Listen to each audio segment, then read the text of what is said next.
นี่มันเป็นโครงการหนึ่งที่ค่อยทุ่มใจทุ่มกายหลายที่สุดเลยก็ว่าได้เพราะว่ามันเป็นโครงการแรกของค่อยเนาะโดยโครงการนี้พวกเราจะลงไปที่โรงเรียนประถมสมบูรณ์ลองแจ้งเมืองลองแจ้งแข่งไซสมบูรณ์ภายใต้โครงการส่งเสริมการเรียนการสอนโดยมีชื่อโครงการว่าทุ่มใจอุ่นกายจุดประสงค์หลักของเฮาก็คือการระดมทุนเป็นเครื่องนุ่งแล้วก็เป็นอุปกรณ์การเรียนการสอนเพื่อไปยกระดับให้แก่น้องๆบางครอบครัวที่มีครอบครัวทุกข์ยากซึ่งในนี้พวกเฮาจะมีครอบครัวกลุ่มเป้าหมายประมาณ82ครอบครัวแล้วก็เฮาจะไปแจกปื้มอุปกรณ์การเรียนเป็นบิ๊กเป็นโสให้แก่น้องๆจำนวน429คนซึ่งเฮาได้มีเวลาวางแผนการขึ้นโครงการนี้ประมาณเดือนปลายแล้วก็ระดมทุนมาก็ได้จำนวนหนึ่งแล้วก็ขอขอบใจทุกๆคนที่มีส่วนร่วมในการส่งเสริมในการเรียนการสอนครั้งนี้และก็ส่งเสริมในการระดมทุนบ่ว่าจะเป็นการกดไลค์กดแชร์เพื่อให้มันกระจายไปให้หลายๆคนได้เห็นแล้วก็มีหลายๆคนที่มาบริจาคเนาะอันนี้ก็ขอขอบใจและก็ยังขอขอบใจน้องๆทีมงานที่มีความตั้งใจให้ในการเฮ็ดเวียกนักอีหลีได้ก่อนสิออกไปบริจาคเนี่ยพวกเฮาก็มาคัดแยกมาใจเครื่องที่ทุกคนบริจาคมาเนาะบางสิ่งบางอย่างที่ว่าเฮาก็มาคัดเบิ่งอันใดสมควรอันใดบ่สมควรเอาไปเฮาก็คัดออกแล้วก็มาใจเป็นเครื่องเด็กน้อยเครื่องผู้หญิงเครื่องผู้ใหญ่มันก็มีหลายไซส์หลายแบบนะเฮาต้องมาคัดมาใจแยกกันน้องๆทุกคนในทีมนี่โคตรเต็มที่กันเลยเดี๋ยวเฮาจะพาทุกคนไปเบิ่งบรรยากาศในการไปบริจาคเครื่องคันนี้โอเคไปเบิ่งกันเลย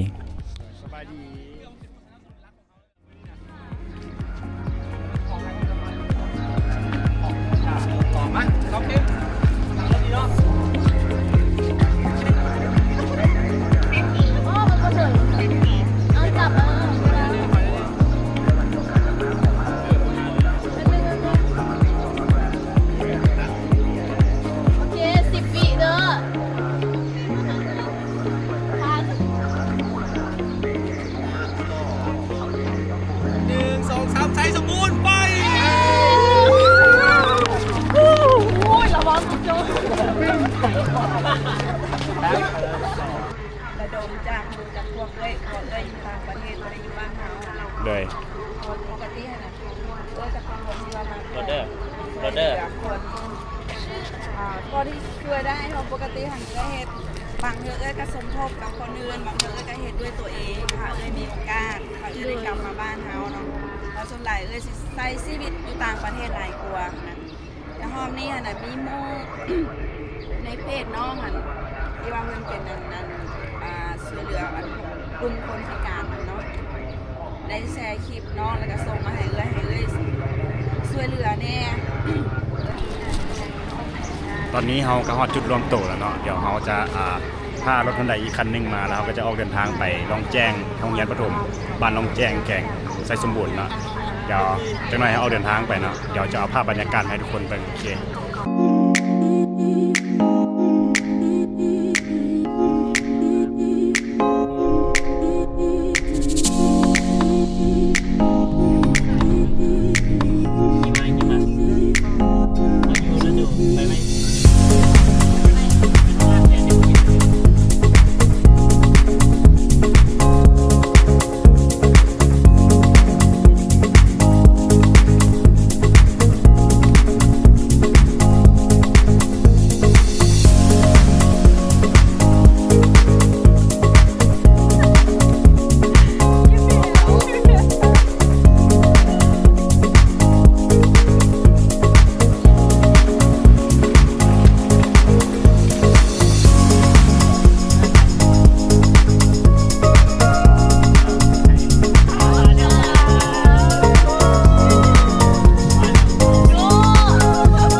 เกือบเนาะเข้าทางนี้ให้ไอ้เอารถไปก่อน ไล่เบาไล่ ใช้เกียร์ไปกุ้งขึ้นเยอะ ไม่ใช่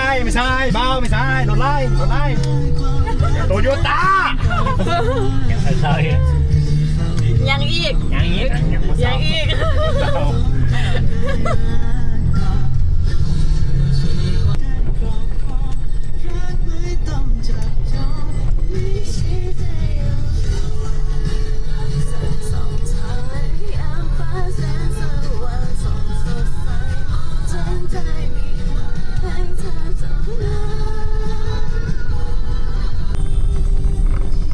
เกียร์เบรกดูลายก็พอดีเลย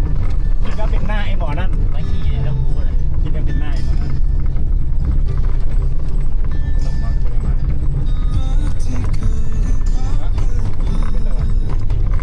รถนักเที่ยวนะ เขาย่านเอาขี้ไปแล้วจะเจิดลงบนทาง เนี่ยคันเข้ามาทางนั้นนะ โอ้ คันเข้ามาทางนั้นนั่นมันอยู่นะนี่ อยู่ครับน่าจะครับ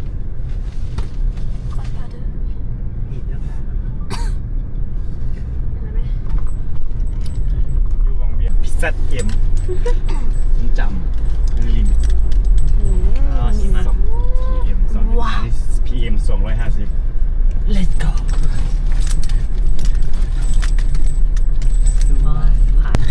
เบิ่งคือทางบซันได้รีวิวอยู่ในกล้องนะ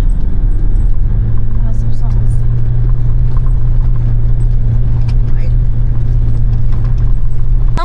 เอามาจะคน เดี๋ยวคนนั้น 2 4 6 หา หาคนปั่น คน กัน ละ ได้ ทง เด้อคนละเด้อ เอาหมอนั่นเดียวหมอนั่นยิน เอาไปอีกนึงเอา เอาให้หมู่น้ำแบ่งกันเนาะ เด้อคนละเด้อ หมอนั่นยินนี่ยางรถในเขาให้เนี่ยนะ ไอ้หนุ่มนะ บ๊ายบายเนี่ยบ๊ายบาย ถ้าว่ามีคนหนึ่งที่มาเข้ามาในชีวิตเราให้มันเป็นคล้ายคือเฮาหรือว่าไลฟ์สไตล์ใกล้เคียงกันหรือว่ามันความบาลานซ์มันบ่ห่างกันหลายนะก็เลยมันไปทำกันง่ายเดี๋ยวผมจะตัดให้มันอย่างน้อยเฮาก็บ่ได้ว่าพยายามบ่ได้กดดันตัวเองหลายแต่ว่าเรื่องอนาคตเฮาก็สร้างไปนำกันมันสามารถไปนำกันได้อยู่แล้ว คนละ50 เขาก็มารวมกันจะเป็นร้อย ก็ยินดีนั้นก็เจ้ากันก็เจ้าจากไปแล้วก็เจ้าได้ดีนะเป็นไรเบิ้งของว่างหมอกันบ่ได้สั่งบ่ได้ ที่ชอบก็ว่าสวยชีวิตของคุณก็ด้วยเธอดูสดสวยเมื่อคนมองมาแต่บางครั้งก็ดูไร้ค่าแต่ที่แห่งนั้นไม่ควรคู่เราก่อนเคยคิดนะว่าตัวเองไม่ได้เลิศหรูสมบูรณ์ไม่งามจากใจแค่บางคนใช้คำพูดให้สวยงามส่วนบางคนมีรูป บริษัทอัน ทุ นั้ กคนนะครับ อยู่โทรศัพท์ขึ้นบ่ทัน ดีที่ได้รับ ตู้ได้บานเนี่ย ที่ได้ลาจากกันนะครับใส่ส้มหนาคนละที่มีความสุขนะครับ ใส่3ตัว ไปซื้อส่ง มาสลิปเนี่ยปีนด้านหนึ่งวันนี้บ่ได้สลิปมาเปลี่ยน เดี๋ยวมาเปลี่ยนแล้วเอามาตัวเดียว นี่ก็สุด นี่นี่มินิ แมม เด้อ เต็ม เต็มอัตสมัยเนาะ นี่นี่มินิเด้อ บ่ งามเลยเห็นยัง งามเลยดีในกล้องเลยงาม งานแจก มันสาคูน้ำห้าน้ำตาล มองโคตรงามเลยตัวนี้น่ะไอ้ป้า ฟิวอันนั้นเลยฟิวอะไร แม่กระป๋อง แม่กำปอง อ๋อตัวนี้คุณเทศนี้งาม คั แม่ นมันเป็นแต่อันเปะราคามันเป็นไม้ที่สมัยตะกี้แห้งงาม เออว้าวสวยเว้ย จึงมาก โอ้เสียดายเว้ย คนไทยลงตังค์ ฮะ ไทยลงตังค์ ทุกวันจะพบกันโปรดจงรู้ว่าฉันสบายดี มันซูมบ่ได้นะซูมได้ตัวบอก นี่ ส่วนเธอนะฉันขอ เพลงโง่ตัวคน โอ้เข้าไปวะขึ้นเลยวะ ไปจุดชมวิว ตัวนี้เห็น วิ บ่ วด้วยน่ะจุดชมวิวมันใช้ทั้งหมดเลยน่ะ อัน อื่น เจ้าบินโดนก็ได้ที่บอกอันนี้ ได้ขึ้นจะเป็นยูทูบ คนสิทายกับต้นซากุระกัน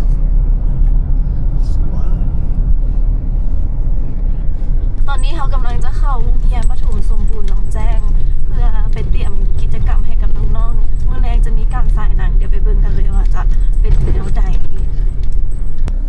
ว้าว ทหารแค่ สบายดีเลยสบายดี โอ้ยเก่งมาฮอด สบายดี สบายดี เดี๋ยวมนุษย์เดี๋ยว ตอนนี้กำลังจะพาไปเบิ่งสภาพของโรงเรียนเนาะทั้งหลังเขาเลย อันนี้จะเป็นการเทียนชาวบ้านมาเกี่ยมอาหารไว้ให้เฮาเนาะอาหารแรงบ่ฮู้ว่ามีอย่างแน่ถ้ารุ่นไปน้ำกัน มีหลายคนมาช่วยกันเบิ่งก้อนมันเอาเฮ้อๆนั่นยังมันมีบ่กะลำงามแฮงสบายดี โดยสบายดี ตอนนี้เราก็เดินทางมาฮอดโรงเรียนประถมรองแจ้งเนาะแต่เดี๋ยวจังได๋ก็เกี่ยมเครื่องเกี่ยมของเพื่อจะเฮ็ดสายหนังให้น้องๆเบิ่งแล้วก็เกี่ยมเฮ็ดของอยู่ของกินเดี๋ยวจังได๋เราจะเก็บบรรยากาศมาให้ทุกคนเบิ่งกันว่าบรรยากาศของน้องๆเนาะเดี๋ยวจังได๋เราเก็บบรรยากาศแต่ตอนนี้ก็จะเฮ็ดเวียกก่อน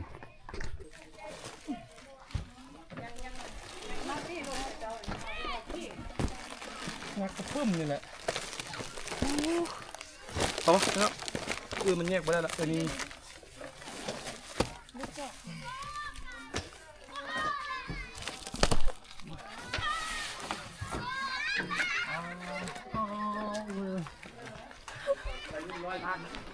ก็นำหม้อลงเลยป่ะ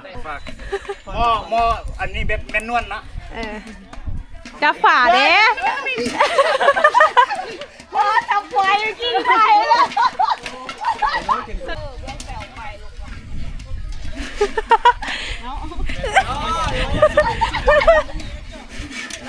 จับลูกไข่บุ้งมันระเบิดแล้วเหรอมาเฮ็ดครัวยืดเสร็จแล้วเนี่ยออกไปลึกป่ะยังตัวหลังลุมอยู่ที่เว้ยอยู่เบื้องลมเว้ยมาครับเพื่อแฮว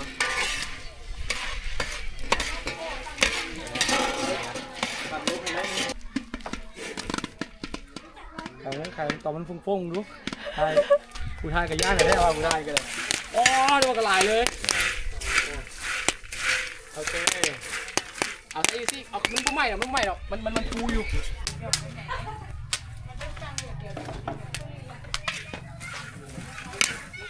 เข้าคันเมเจอร์เข้าคันเมเจอร์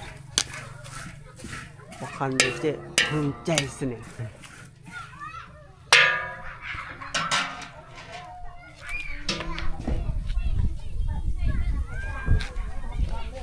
เอาเป็นซอสนะ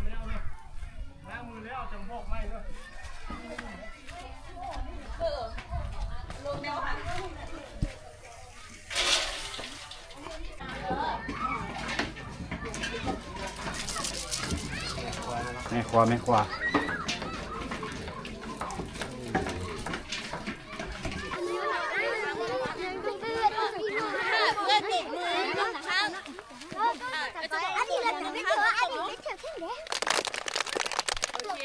ตบมือ2 ครั้งตบมือ1 ครั้งหากเอ้ยบอกว่าตบมือ3 ครั้งให้ทุกคนเงียบแล้วตั้งใจฟังเอ้ยโอเคป่ะโอเคมาเล่นเกมกันเนาะตั้งสมาธิเด้อมาเข้าหัวแล้วกันก็ได้ทุกคนเลยมาเลย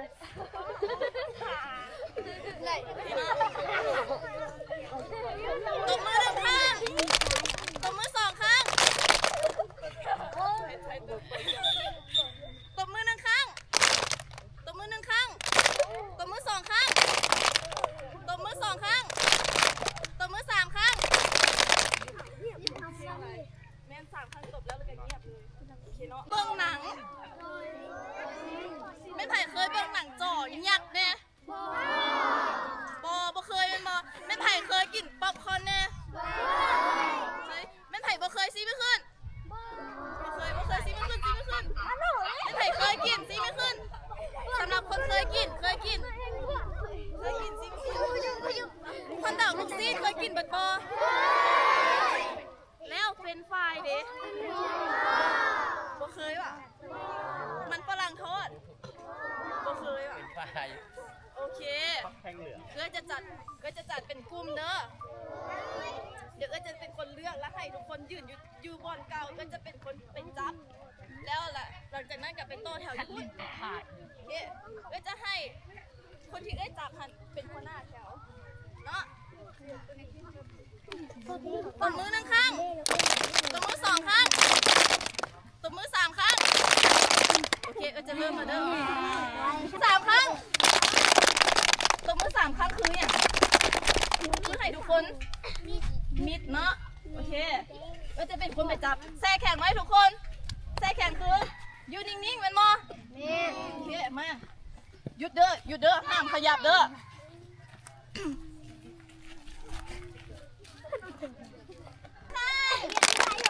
เดี๋ยวนับคนก่อน1 2 3 4 5 6 7 8 คนเดี๋ยวหาคนก่อน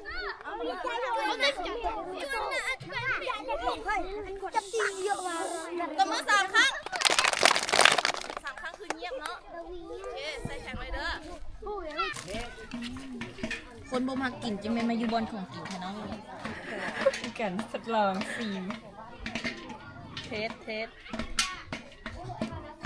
มันนี่คนที่ใส่หนังการ์ตูนเนี่ยผมก็เบิ่งเด้อ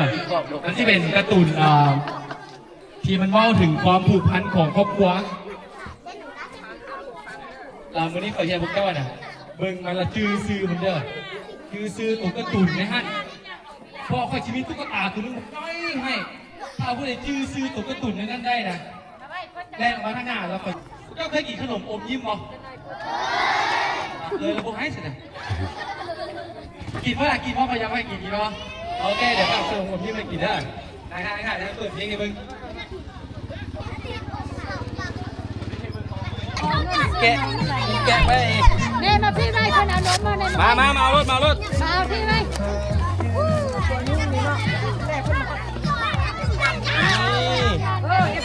นี่โอเค say thank you yes good ให้เครดิตยังอีก2 คนเฮ็ดจังไหนมึงอยากให้นะขอบใจ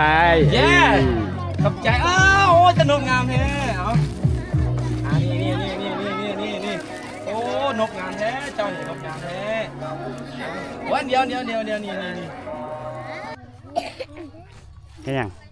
ถ้ากำลังจัดกิจกรรมเพื่อไปเบื้องหนังเนาะเพื่อความเป็นระเบียบเรียบร้อยแต่บ่ฮู้ว่าโซนทางหลังเขาจะหับมือได้ดีเท่าใด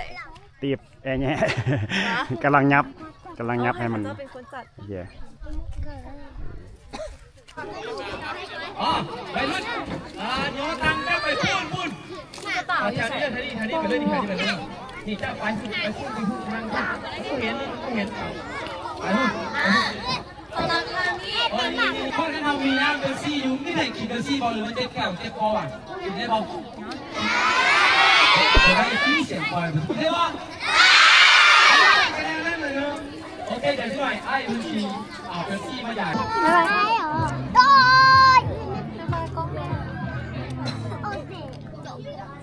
chết thế à bye bye con đi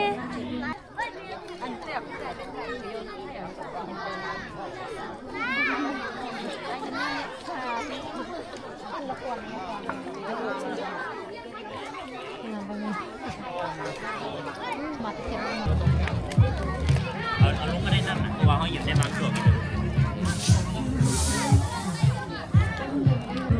ได้นี่มีไผ่ห้องเพลงเป็นแอร์ห้องเพลงเป็นไผ่ห้องเพลงเป็นแอร์ขออาสาสมัครมาทุกคนได้ไผ่ห้องเพลงเป็นแอร์ซี่มาขึ้นนุ๊กโอ้มีนักร้องหลายคนแท้ถ้าไม่ไผ่มาห้องเพลงให้เอื้อยฟังและให้หมู่ฟังเดี๋ยวเอื้อยจะให้รางวัลพิเศษตัวมือ2 ครั้งตัวมือ3 ครั้งโอเคตัวมือ3 ครั้งแต่ว่านิดผมต้องเอาจอกพิมพ์เด้อไม่ได้เอาจอกพิมพ์ไม่ได้เป๊ปซี่อีกไหนตอนนี้เราก็กำลังเฮ็ดกิจกรรมให้น้องๆได้เล่นกิจกรรมนำเนาะตอนนี้ก็เตรียมให้กิจกรรมขั้นเดี๋ยวจะพาน้องๆเบิ่งหนังนี่คือบรรยากาศการประสานเสียงของแท้ชื่ออย่างชื่อสิงไม่ไผ่หู้จักสิงแน่โอ้ดาวเด่นคงเฮียนเป็นบ่ อันนี้ซื้อหยัง สื่อจอด แม่นไผ่เป็น FC ของจอดอันนี้อาคาเซียจอดยุสายกมือ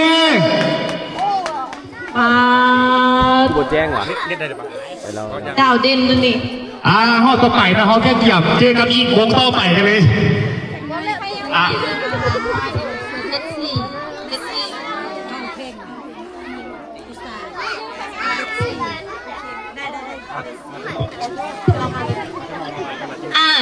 ก่อนจะไปห้องเพลงต่อไปเนาะเขามีรางวัลให้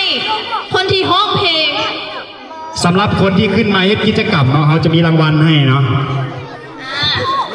อันนี้รางวัลให้เด้อคนละอันเด้อ เอาขอเสียงตบมือให้มูแน่ ขอบอลได้เลย เกียมฮับบังกับนักร้องวงต่อไปเลยนะ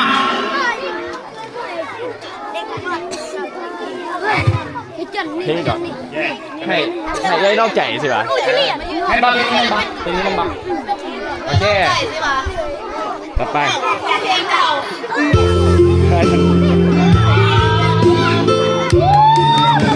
ขอมือบอกมือพร้อมกันบอกมือพร้อมกัน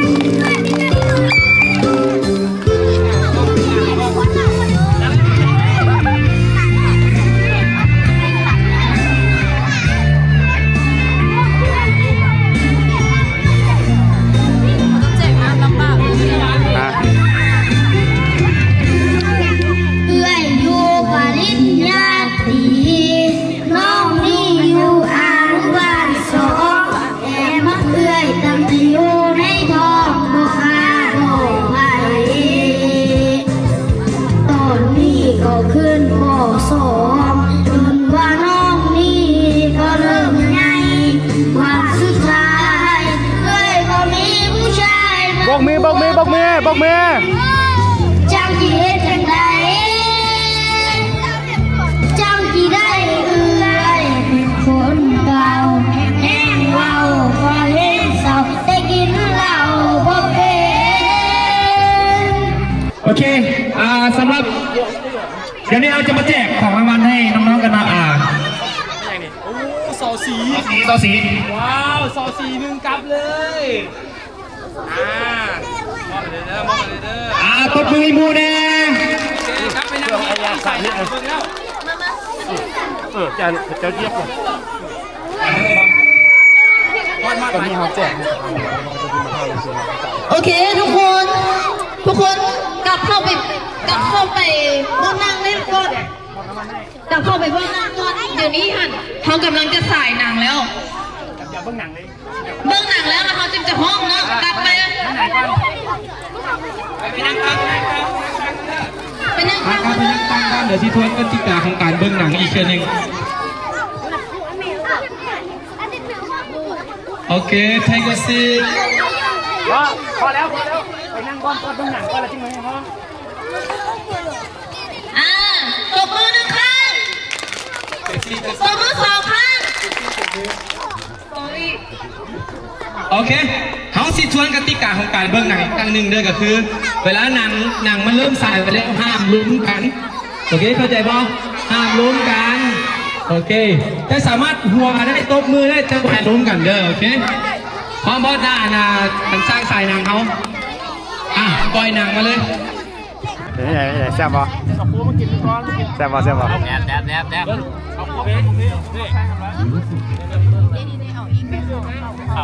เข้าสมาธิแขนคอจูบป้องกันเลยเด็กใครโดนติดใจหรอเกือบตายคือที่ไหนเป็นยังไงไอ้ปัญหามันนี่ตอนแรกกันนะทีแรกว่าคือเอาแม็กมาเนาะแบบรูปปลอดภัยแล้วว่ามีเคยเป็นแล้วที่มันเป็นอย่างที่เนาะสุดท้ายก็เจอปัญหาแท้ก็คือเวลาเขาเสียบ USB เข้าไปแล้วมันจะให้ฟอร์แมตซึ่งนั่นเป็นความเสี่ยงสุดเพราะเพหนังเขาในยูทันเบิร์ดดีแต่ว่าไอ้มีเน็ตมาโอ้สปีดไวเลยก็ตาจะไม่ใส่หนัง สรุปว่ามื้อนี้ครับผ่านพ้นไปด้วยดีนะครับ เขาจะใส่หนังจากเน็ตเลยแบบนี้ โอเค พอเน็ตไวอยู่แถวนี้ ครับตอนนี้เราก็กินข้าวแรงก่อนแล้วก็จะไปเฮ็ดกิจกรรมอีกไง บอกถูกต้องเลย เม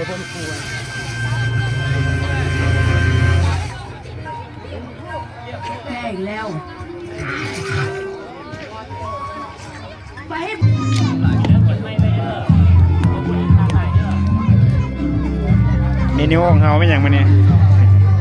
ลูกซีนครับลูกซีนฮอนดอกปูกับเด็กๆ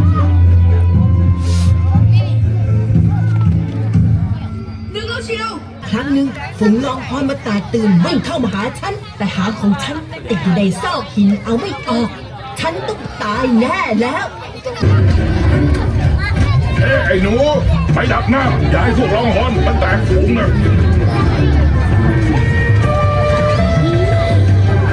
อันนี้จะเป็นภาพบรรยากาศเนาะที่พาน้องๆเล่นกิจกรรมแล้วก็พาน้องๆเบิ่งหนังรู้สึกว่าน้องๆได้ตื่นเต้นหลายเนาะที่ว่าได้เห็นเบิ่งหนังเป็นจอใหญ่เนาะแล้วก็เฮาก็มาแจกเป็นขนมเป็นฮอทดอกแล้วก็ป๊อปคอร์นเนาะ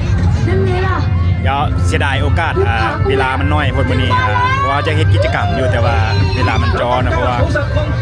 มันกลับบ้านดึกกันนะก็มีแต่มื้ออื่นเราจะมาเฮ็ดกิจกรรมอีกอันหนึงเดี๋ยวจะพาทุกคนมาเบิ่งกันว่าการเล่นกิจกรรมของเราเป็นอย่างไรเนาะสำหรับมื้อนี้เนี่ยจังน้อยเฮาก็จะเบิ่งหนังจบแล้วเฮาก็จะปิดการเฮ็ดกิจกรรมมื้อนี้เนาะแล้วก็จะมื้ออื่นเฮาก็จะเฮ็ดข้าวกินแล้วก็เฮ็ดกิจกรรมแจกของรางวัลแล้วก็แจกเครื่องนะมื้อนี้เป็นจังได๋ความรู้สึก ก็ได้เรื่องอยู่ได้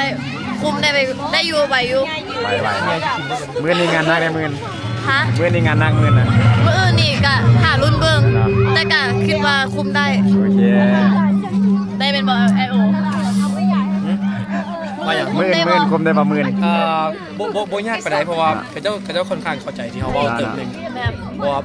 คันมันสื่อสารยากคือตะกี้เห็นยากอยู่ อันนี้ล้มไปได้รู้เรื่องแล้วเซิร์ฟมือไม่เท่านักเจ้าเหกเอาถ้วยมาตอนเช้า8 โมงแล้วก็บ่วงว่าเขาสิมีแจกข้าวต้มตอนเช้าหาเบิ่ง เดี๋ยวมื้อนี้ลาบเลื่อนแล้วนะมื้อนี้นะลาบเลื่อนหลายแล้วมื้อนี้ ลาเรื่องครับ เดี๋ยวบีบทีมอีกคนนึง โอเค เดี๋ยวจะเป่ากลับเดี๋ยวจะเป่ากลับเดี๋ยวจะประกาศให้หนึ่งนะ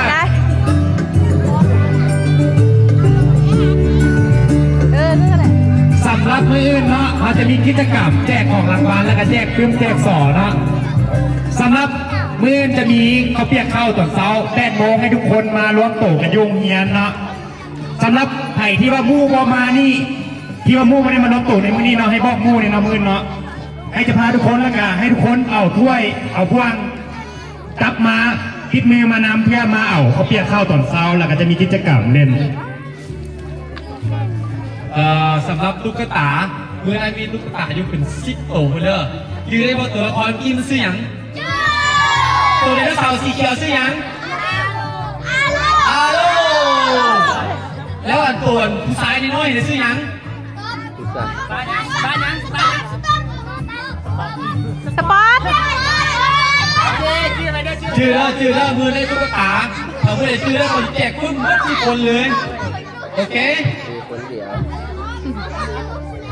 ย้ำอีกครั้งหนึ่งคืนเจอกันที่นี่ตอน8 โมงเอาถ้วยคนทุกคนกับโดยซอที่ภาพเนาะสำหรับเมื่อเจอกันใหม่ขอเข้าใจ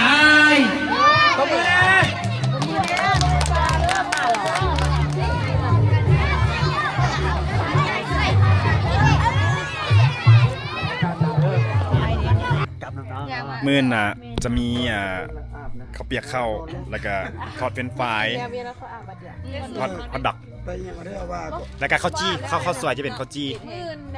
นี่คือขาหมูอย่างเนาะเซฟ ข้าวหมูข้าวหมูแข็งใส่สมบูรณ์ซื้อที่ตลาดใส่สมบูรณ์ ซื้ออยู่อยากลืมเอามาแล้วมาซื้อ ของเด้ที่จริงก็ซื้ออยู่เวียงหลายโลแล้วเด้แต่ว่ามือเอามาลืมก็เลยว่ามากินหมูอยู่ใส่สมบูรณ์ ซื้อเซฟซื้อว่า พ่อโคโฮแต่ น้ำเซฟพี่น้ำซื้อว่า ไปกับป่าน ครอบครัวหัว อย่าสงฉันจะเป็นคนดี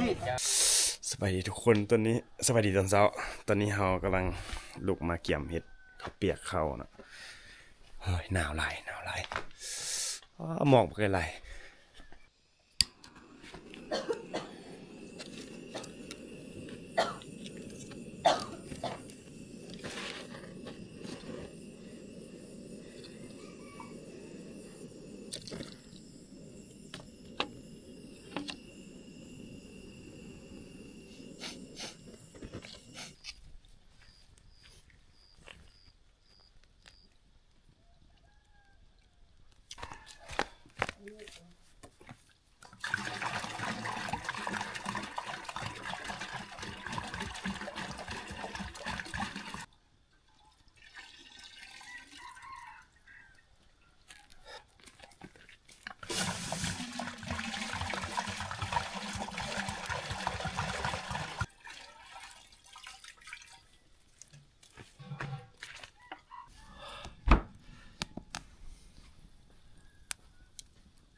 ภาษาอังกฤษเป็นอย่างนี้ไลฟ์ซุปนะ ไลฟ์ซุปเขาเปียกเข้าอ่ะ อย่าเปียกข้าว แซ่บๆเลย แซ่บแท้นี่ นะ อู้ตัวนี้สิได้กินก่อนแท้ อันพงพิเศษเด้ เอามันหม้อน้อยเด้ อีกพอละได้ปรุงแล้ว ไอเลี้ยงเอานี่ มาเด้อมาจิกกระชิวาไก่อีกแล้วไหม ตาย จิกขาหมูใส่กัน มากินข้าวเด้อไอ้ายจังไหนชี้แล้ววะ แล้วไอ้ จะมาเกี่ยวเอาโต๊ะวางให้เนี่ย อันไว้มากินไอ้ โต๊ะอยากให้วางจุ่มกันค่ะสองหน่วยติดกันแล้วก็เว้นวาง โอเค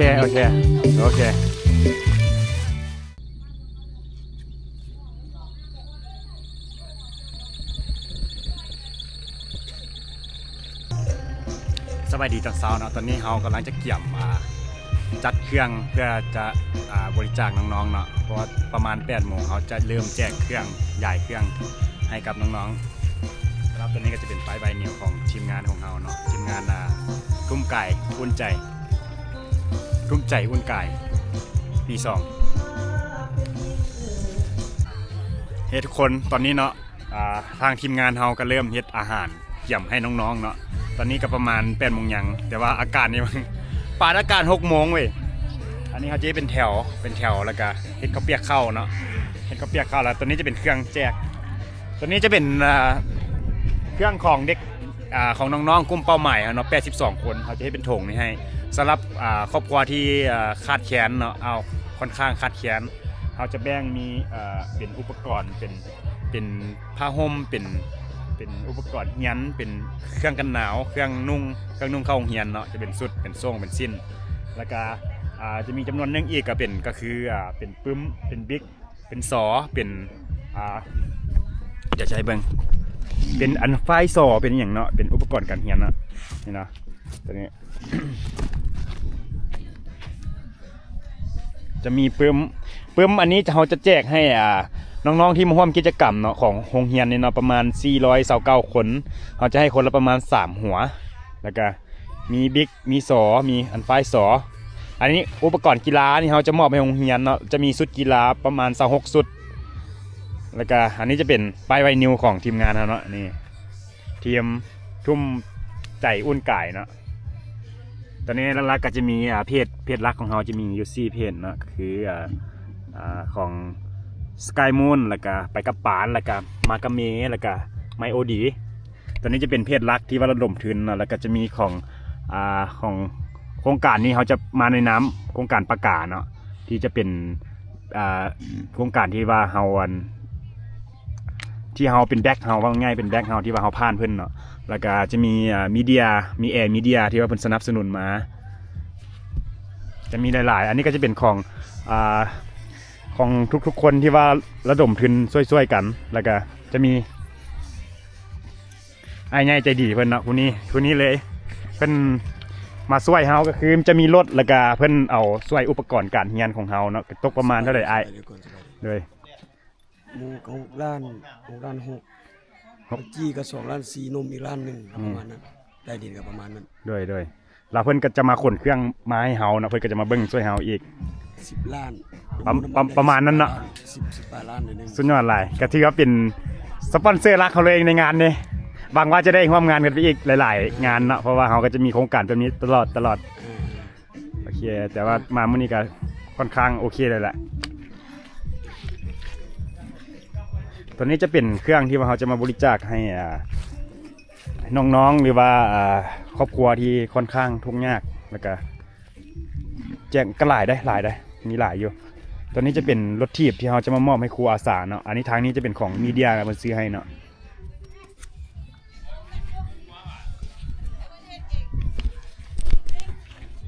โอเคเดี๋ยวจังหน่อยเขาจะมาเอาบรรยากาศการมอบเครื่องแล้วก็การเฮ็ดกิจกรรมนำน้องๆเนาะโอเค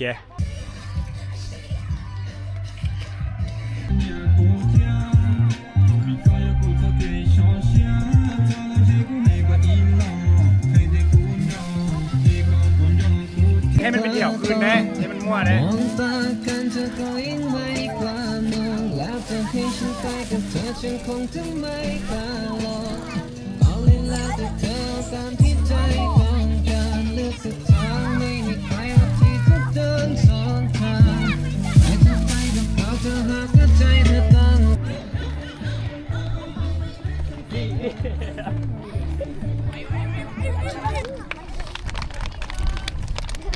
อีกบองเอาอีกเหรอไม่หรอ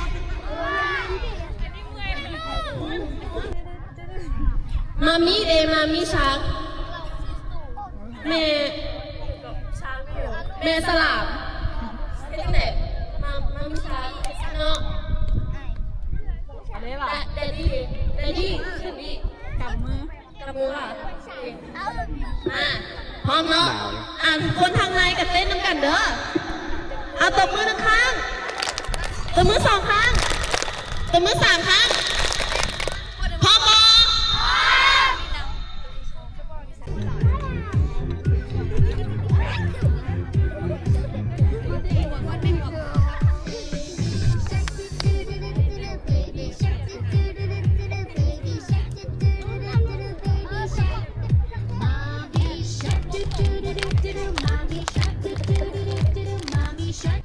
anh nhung đi phố hai nè hãy xem bao anh nhung đi phố ấy thật vui để xem nè đây này ai liêng hảทำมือไหวอยู่ไอ้เลี้ยงเหรอ ลูกไม่ฆ่าเราสิแหละสวิง แซ่บบ่แซ่บไรหลังจากที่น้องๆกินข้าวเปียกอย่างแล้วเนาะเขาก็จะมาแจกเป็นขนมแล้วก็จังหน่อยก็จะมาแจกอุปกรณ์การเรียนแล้วก็เป็นเครื่องนุ่งอย่างนี้เนาะโอเคแต่เขาจะให้เป็นตามสเต็ปไปโทนนี่คือเขาชี้อย่างนี้จะบินเก็บบรรยากาศน้อง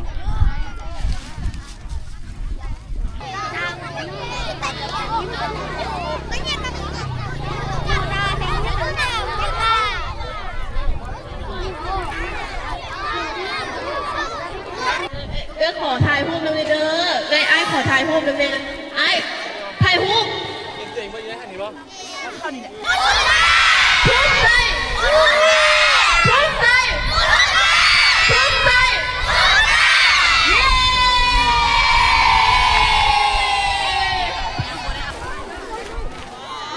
ต่อให้ได้ตัวนี้นะแจ็คพอตแจ็คพอตโอ้ยไม่ใช่อย่างไรเนี่ยมันจะเก๊กมันจะเป็นไส้ไก่ จะมีรายละเอียดของมันเอาอันนั้นมาเขียนลำดับหน่อยเนาะ1 2 3ไล่1 2 3เลยว่าเครื่องค่อยจัด1 2 3เรียบร้อยละมีโน้ตบ่มีเจสเอามาเขียนติดให้เขาเจ้าคณะทีมงานที่มาจากประกาศส่งเสริมการเรียนการสอนมามอบเครื่องเนาะยุคโรงเรียนประถมสมบูรณ์ลองแจ้งของพวกเราเนาะก่อนอื่นขอเฮียนท่านวันไซเพชรดาราคณะโครงการศึกษาที่การและกีฬาเมืองลองแจ้ง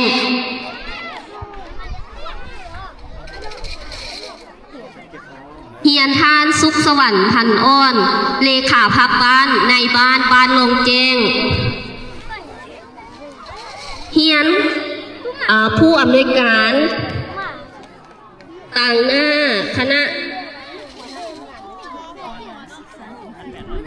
ทีมงานที่มาจาก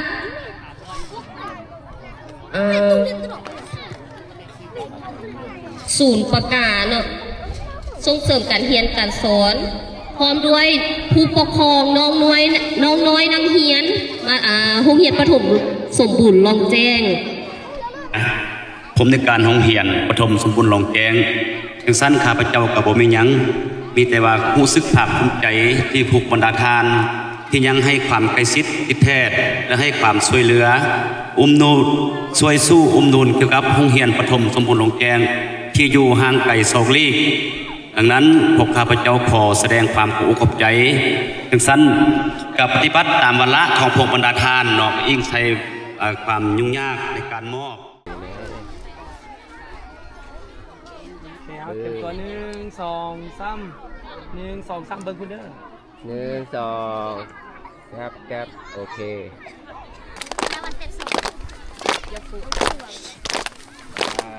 หมดต่อเลย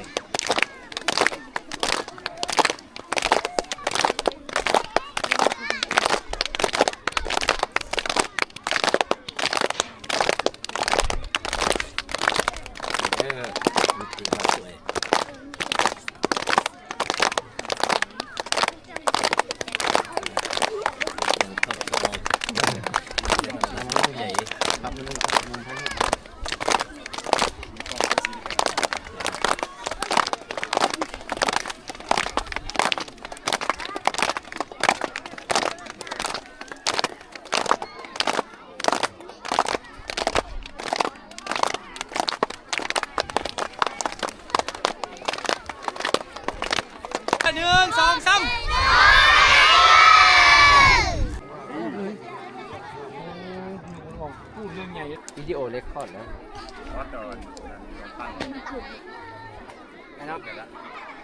ขอบใจด้วยอาจารย์ขอบใจเดี๋ยวมีจะฝากไว้อาจารย์ให้เซทีมเขาจะให้มา2 ทีมเพื่อนกีฬาเนี่ย ครอบครัวท่านเจริญทรัพย์ครอบครัวท่านสิงแก้วครอบครัวท่านอุไรครอบครัวนางนั้นครอบครัวท่านบุญพรเสี่ยวไปกอดนี่นะ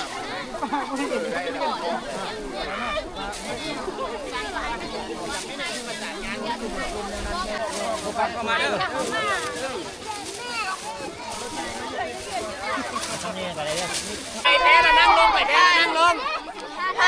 ไปแพ้แล้วนั่งลง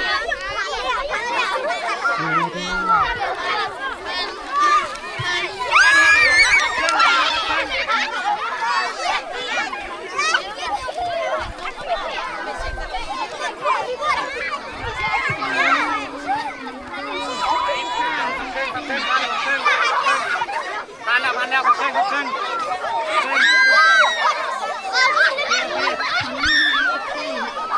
เป้าขึ้นก็ได้ก่อนเป้าบังบีแล้วขึ้นก็ได้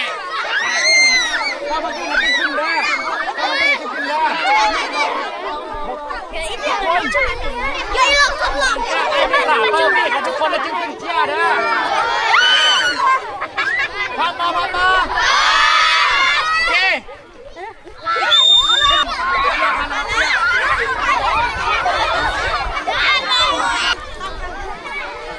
จับเดี๋ยวเดี๋ยวโม่เป็นเดี๋ยวได้ดังหลังเดี๋ยวดังหลังเดี๋ยวดังหลัง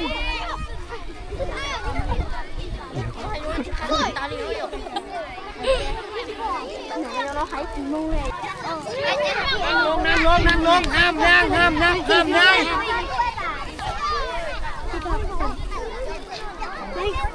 ี่ก็ได้เป็นวางอาจจะทั้งอะไรเป็นจีบแล้วสบายดี สบายดี มวนบ่มื้อนี้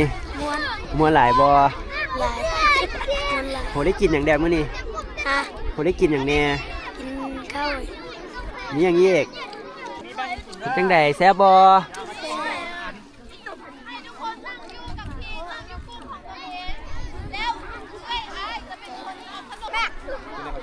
คนละอันได้กินน้ำกันได้อันนี้ได้กินน้ำกันได้มินได้แล้วอ่ะไม่ใหญ่แถวเลยได้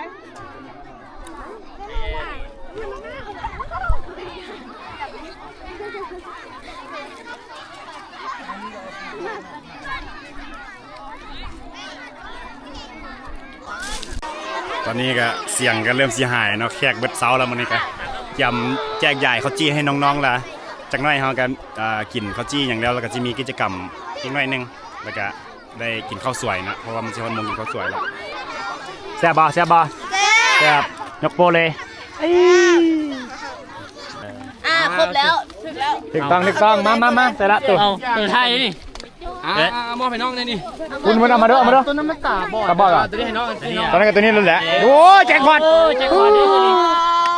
ตบมือให้หมูแน่ตบมือให้หมูแน่ เอาไปนอนก่อนยังไม่ได้ด่าน้องเสียงสั่นเลยโบคิดว่าโบได้ บ่คิดว่าฝันว่าสิได้ตัวนี้เหรอ เนี่ยมันโบได้มาเบิ่งหนังดิ เอาเงี้ยปล่อยแดดมึงด้วยถามดูเงี้ยปล่อยแดดละ มสอง ผมว่า2วะซื้อยังก็ สองตัวต่อ โอเคเอาตั้งใจเงี้ยปะครับ ตั้งใจเฮียนเด้อตั้งใจเฮียนเด้อ โอ้เสียงสั่นน้ำตาซึมละเอาผู้ให้กับว่าเอ้ย เอามาวันนี้เขาแจกตัวนี้แหละแจกนะยายนะไว้ยายนะให้นะอยู่ก่อนเดี๋ยว อยู่เชื่ออยู่เป็นแถวอยู่เป็นแถว ทันได้แล้วออกอ่ะเด้อยับก้ยายเลยก็ได้ นี่ให้รับเจ้าขี้เหนียวมาแลกเอาเลยร้ายแล้วก็เอาให้ ไปเสิร์ฟเมื่อกี้ มันน้อยแล้วได้ขนมคุณนี้ได้ต่อสีนี่คือนี่เอาต่อสีมาหน่อยพวกนี้เอาไปได้ขนมมึงเอาของ แซ่บกินข้าวมูนี่แซ่บสุด หน่วยลบพิเศษมาแล้วนี่โหดหลาย หน่วยนี้ทนสุดทั้งใหญ่น้ำใหญ่ปึ้มใหญ่ซอกิจกรรมทีมเนี่ยครบไปเลย ยังสู้อยู่ กินข้าวซ่ากันมูอีก อีกบ่ต่ออีกเลยบ่ บ่มีอย่างที่ชีวิตยังไม่ให้เขาอีก โอ้โหคงยันไม่แล้วแหละ โอเคพร้อมมาเอาพร้อมใจเด้อโอเคบ๊ายบาย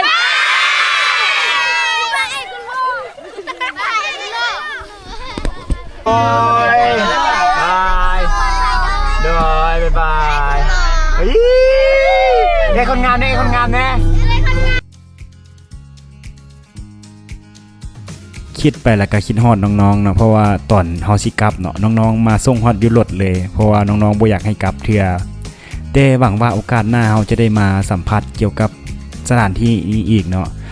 ทุกสิ่งทุกอย่างนี่ก็ขอขอบใจโครงการดีๆขอขอบใจทุกๆคนขอขอบใจมิตรภาพที่ดี